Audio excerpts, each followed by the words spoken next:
When we do scatter plots, which is modeling the real-world data in a linear function, there are three things that can happen. I'm going to use a first quadrant here to display this. You could get a bunch of dots that appear to go up from left to right. We call that a positive correlation. Sometimes the data appears to go down from left to right. We call that negative correlation. Well, it's also possible that you can have data that just is all over the place. It doesn't look like the data is going up or down. We say that it has no correlation. So when we have a scatter plot, sometimes we want to write an equation that best represents the data. Well, here's the thing. So we're going to create something called a line of best fit. We're going to draw a linear line through the data that best represents the data. Well, how do you do that? Well, to actually get the best equation to represent the data, we're going to use our graphing calculator to write the equation for us. There is a process called the method of least squares that is an obnoxiously long process for finding the equation that best represents a scatter plot.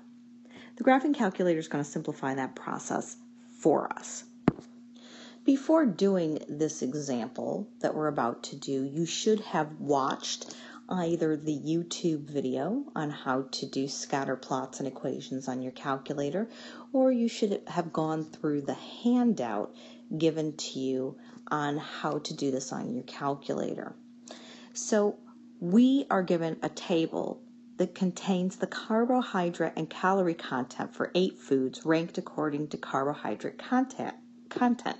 And I want you to notice that this data actually comes from the new Encyclopedia Britannica. You know, is there really an encyclopedia anymore? Well, you know, they're online, I guess, but probably not from a book anymore.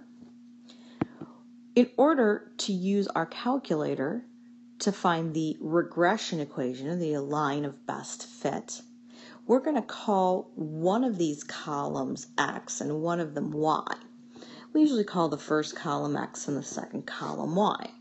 We always put X into list 1 and Y into list 2, so do that now. After you type the data in, double check to make sure that you typed it in correctly, because if you accidentally transpose two numbers, it will come up with a completely different equation. Then go back to stat and do your linear regression equation. Don't forget that if you have the old operating system and you go to, or if you have the new operating system, this is what you'll see on your calculator screen. Oops. You'll want to go down to here, store regression equation, and don't forget to put in Y1, and you do that by hitting vars, arrow 1 to the right to Y vars, and then hit enter twice. And then it'll put Y1 in there for you. If you have the old operating system, when you go to plug in linear regression, you see this screen instead. So before you hit enter, you need to go to your vars, Y vars, enter to put Y1 after this. Therefore, the equation that this is about to write will show up in the Y equals function. So here, when you hit Y equals, you'll notice the equation will pop up. The other thing that you need to do in order to graph it is you're going to need to go make sure plot 1 is on. Mine is already on, and if yours is not, just go to second Y equals, and then hit enter twice, and make sure that on is clicked. Then, after you've turned plot 1 on, then you can go and hit zoom 9, and the graphing calculator will change the dimensions of the graphing screen so that you can see the picture really nice. So you should get a picture that looks like this. The dots are the scatter plot, and then the line is your line of best fit.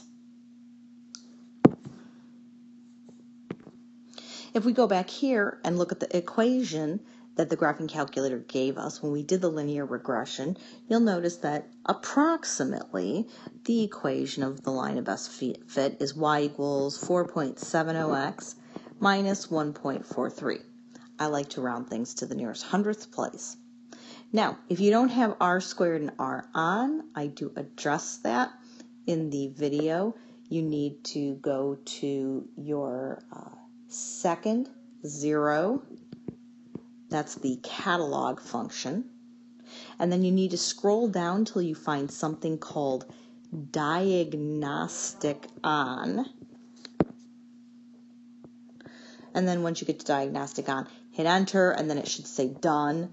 And then when you go and do this, your r and r squared should pop up, because we want to see r. That's called the coefficient, the correlation coefficient.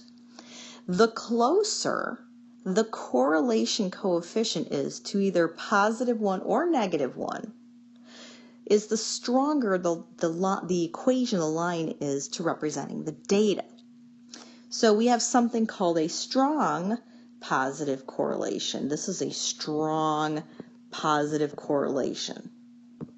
Strong positive correlations occur when it's a scatter plot, but it's pretty linear, as opposed to this. I mean, clearly it's going up from left to right, but a line through it wouldn't be as strong. So this is a strong positive correlation, and this is a weak positive correlation. The same is true if the scatter plot's going in a negative direction. If it seems to be real tight, the little points next to each other, it would be a strong negative correlation. And if the data appears to be going down, but they're all kind of scattered about, it's probably a weak negative correlation. So getting the equation gets pretty quick the more you practice with the calculator. But the kicker is using that equation to make a prediction about something later on. So this problem was about carbohydrates and calories. The input was our carbs. And the reason I know that is because if you go back to the original data, we called the first column X, and the first column was carbohydrates. So we plug in a number of carbohydrates, and it tells us how many calories we expect from a food that has that many carbs in it. So if we tell you that some food has 75.9 grams of carbohydrates, how would we find out the number of calories? Well, easily. We do y is equal to 4.70 times 75.9 minus 1.43. And we would find out the answer is about 355.3 calories. And that is what you need to know from section 1.6 on modeling real-world data with linear functions.